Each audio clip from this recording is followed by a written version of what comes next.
நான்காவதாக ஏஎஸ் விநாயகா பழனிசாமி.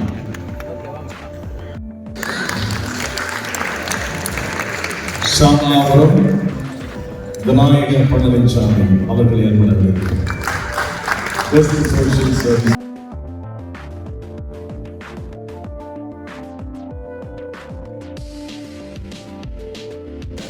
அறிவுக்கடல் அப்படித்தான் நான் சொல்லுவேன்.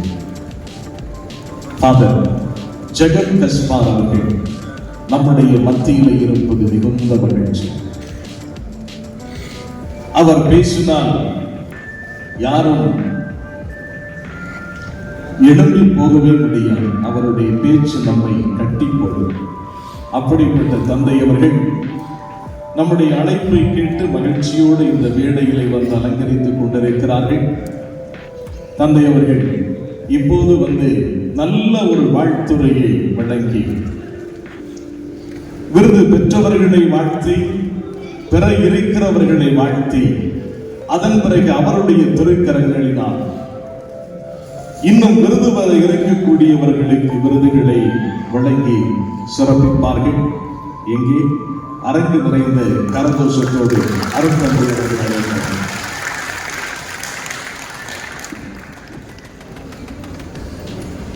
அச்சுங்கம் கூட்டி முதுகுலம் தமிழ் கூட்டி அச்சங்கத்துள்ளே அளப்பரிய பொருள் கூட்டி சொற்சங்கமாக சுவை மிகுந்த கவி கூட்டி அற்புதங்களெல்லாம் அமைத்த துருமாட்டி வேண்டுகின்ற பொழுதெல்லாம் விளைகின்ற வித்திரம் தோன்றுகின்ற பொழுதெல்லாம் சுரக்கின்ற அரங்கின் பெரியவர்களையும் உள்ளாட்சி அரசு என்கின்ற இந்த முயற்சியின் ஊடகங்கள் எல்லாமே நாட்டினுடைய ஜனநாயக அடித்தளங்களை வலுப்படுத்துகிற ஒரு மிகப்பெரிய செயலை செய்கின்ற இந்த குடும்பத்தை நீங்கள் உள்ளபடியே ஒரு பெரிய கரவலை கொடுத்து பாராட்டுகிறேன். Lord Muruga tour, cultural tour to this country, and you are here to actually support rather to a particular reason in Tamil Nadu, which is actually the first state in India, probably the first geography in the few hands here, the only state. Thank you. இது ஒரு அழகான ஒரு நல்ல ஒரு அவை. குறிப்பாக இந்த பத்திரிகை சமூகத்திற்கு என்னுடைய பாராட்டு ஏனென்றால் மக்களுக்கு அருகாமையில் இருக்கிற அந்த இழையை இந்த இடத்திலே கொண்டாடுகிறது. பொதுவிலேயே நான் அரசியல் சமூகத்தை பலவீனப்படுத்துகின்ற ஒரு செயலைத்தான் ஊடகங்கள் செய்கின்றனவோ என்று எண்ணுவது உண்டு. அரசியல் சமூகம் என்றாலே அவர்கள் தவறானவர்கள், அவர்கள் ஊழல் பேர்வழிகள் என்கின்ற ஒரு பிம்பத்தை உருவாக்குகின்ற ஒன்று ஒத்துக்கொள்வீர்கள் நினைக்கின்றேன் இல்லைங்களா?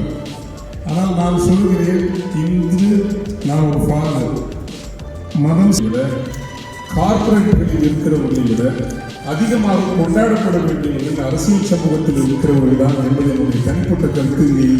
யாருமே கைகட்ட மாட்டேங்கிறாங்க.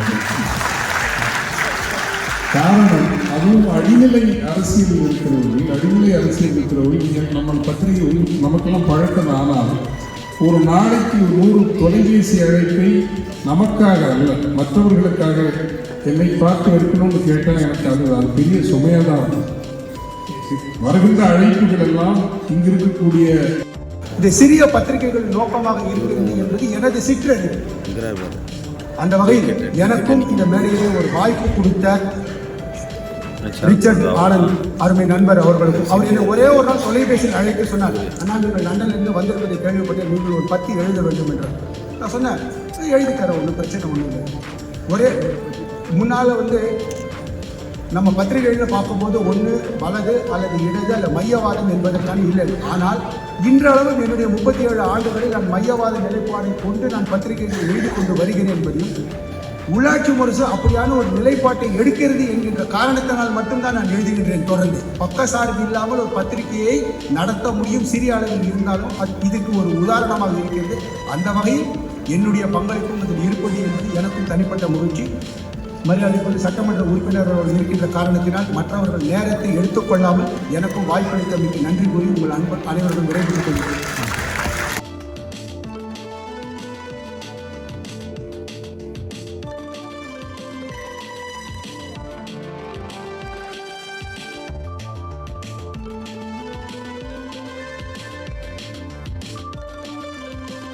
அவர்கள் பெஸ்ட் சோசியல் ஆக்டிவிஸ்ட் என்ற விருதினை மூத்த ஊடகவியலாளர் அவருடைய கரத்தில் பெற்றுக் கொள்வார்கள்.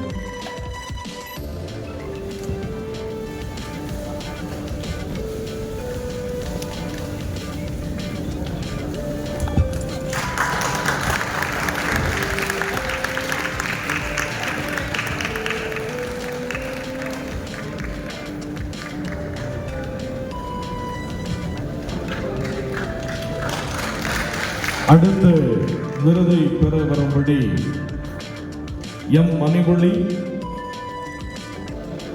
குளத்தூர் யூனியன் மேட்டூர் சர்க்கிள் சேலத்தை சார்ந்த இவருக்கு பெஸ்ட் பஞ்சாயத்து தலைவர் என்க விருதை உள்ளாட்சி முரசு வழங்குகிறது. மூத்த பத்திரிகையாளரிடமிருந்து இந்த எம் மணிமொழி அவர்களை அழைக்கிறோம்.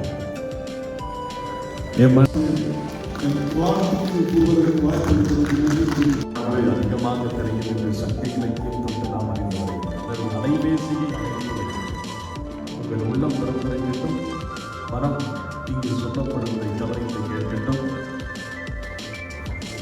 திரைக்கார் சக்திகள் அவர்களிடமிருந்து உள்ளாட்சி பத்திரிகையின் சார்பாக விருது பெற மோகன் அவர்களை அன்புடன் அழைக்கிறோம். தாராமங்கலம்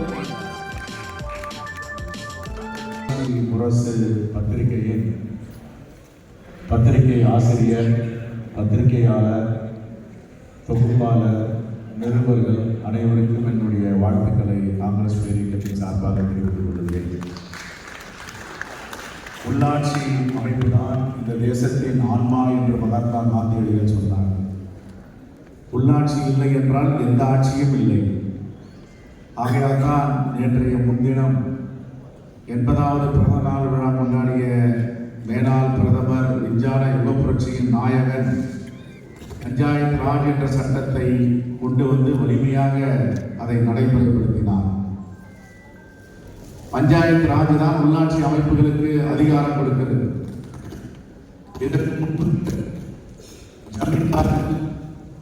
இதற்கு முன்பு வசதி படைத்தவர்கள், அந்த கிராமத்தில் நிலைச்சு வாழ்ந்தார்கள் மட்டும்தான் ஊராட்சி உள்ளாட்சியில தலைவராக வர முடியும்.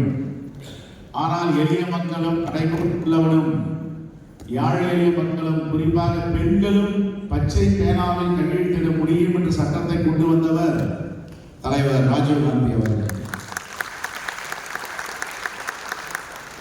இதை யாரும் மறுக்க முடியாது. ஒரு காலத்தில் சுதந்திரத்துக்கு முன்பும் சரி, சுதந்திரம் அடைந்த பிறகும் சரி, யார் உள்ளாட்சி தலைவராக முடியும்? செல்வந்தர்கள், நிலச்சுவாந்தார்கள், மிகப்பெரிய அளவில் பேசப்படுகின்ற ஜமீன்தார்கள், பண்ணையாளர்கள் தான் அந்த உள்ளாட்சியில தேர்தலே நடத்தாமல் நான் தான் தலைவர் என்று பிரகடனப்படுத்திக் கொள்வார்கள். ஆனால் சங்க இலக்கியமும் சங்க இலக்கணமும் என்ன சொல்லுகிறது? உத்தரபேரூர் கல்வெட்டு. உத்தரபேரூர் கல்வெட்டு காஞ்சிபுரம் மாவட்டத்தில் சென்றால் 1000 ஆண்டுகளுக்கு முன்பு குடவோலை முறையில் தலைவர்களை தேர்ந்தெடுத்திருக்கிறார்கள். 1000 ஆண்டுகளுக்கு முன்பு ஜனநாயகம் விழுந்திருக்கிறது என்றால் இடையில வந்தவர்கள் எல்லாவற்றையும் மூட நம்பிக்கையும் மதவாதத்தையும் புகுத்தி நம்முடைய இலக்கியம் இலக்கணங்களுக்கு எதிராக எல்லாவற்றையும் திணித்து விட்டார்கள். அதுதான் இன்று அதை அகற்றுவதற்கு நாம் எல்லாம் பாடுபட்டுக் கொண்டிருக்கிறோம். இங்கு ஆன்மீகவாதிகள் இருக்கிறார்கள். ஆன்மீகம் என்பது வேறு, இந்து வெறி என்பது வேறு. நானும் ஆன்மீகத்தை நேசிக்கின்றவன், நானும் ஒரு இந்து. ஆனால் இப்பொழுது நடைமுறையில் என்ன நடந்து கொண்டிருக்கிறது இந்த தேசத்தில் என்பது எல்லோருக்கும் தெரியும். யார் வாழ வேண்டும், யார் வாழக்கூடாது. மகாத்மா காந்தியடிகள் சுதந்திரமாகி தரும் பொழுது இந்த மண்ணில் யார் யாரெல்லாம் பிறக்கிறார்களோ அவர்களுக்கு சம உரிமை என்று சொன்னார். இந்தியாவின் பிரஜைகள் அனைவருக்கும் சம உரிமை, சம வாய்ப்பு தர வேண்டும் என்று சொன்னார். அதைத்தான் பாபா சாஹிப் அம்பேத்கர் சட்டமாக ஏற்றினார். அந்த சட்டம் சொல்லுகிறது, இந்த தேசத்தில் எவன் ஒருவன் பிறக்கிறானோ, இந்த மண்ணில் எவன் ஒருவன் பிறக்கிறானோ அவர்களுக்கெல்லாம் இந்திய அரசியலமைப்பு சட்டத்தில் சம உரிமை தருகிறது. கிறிஸ்தவனுக்கு ஒரு உரிமை, இஸ்லாமியனுக்கு ஒரு உரிமை என்று இல்லை. இந்துக்களுக்கு ஒரு உரிமை, பாசிகளுக்கு ஒரு உரிமை என்று கிடையாது. பௌத்தர்களுக்கு ஒரு உரிமை, மற்றவர்களுக்கு ஒரு உரிமை என்று கிடையாது. எவன் இந்த மண்ணில் பிறக்கிறானோ அவனெல்லாம் இந்த தேசத்தில் பிரஜைகள் என்று பாபா சாஹிப் அம்பேத்கர் சொன்னார்.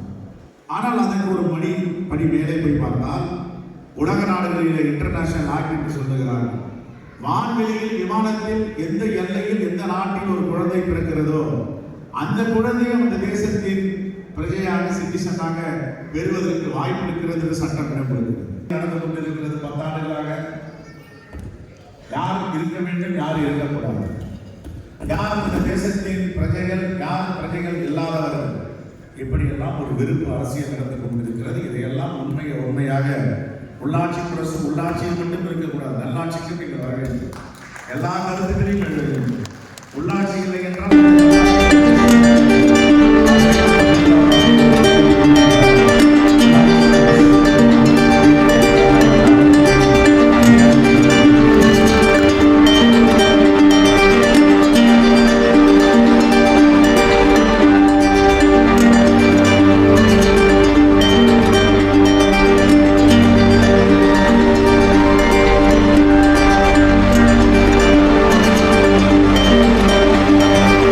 Thank you.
PSFI, SICCI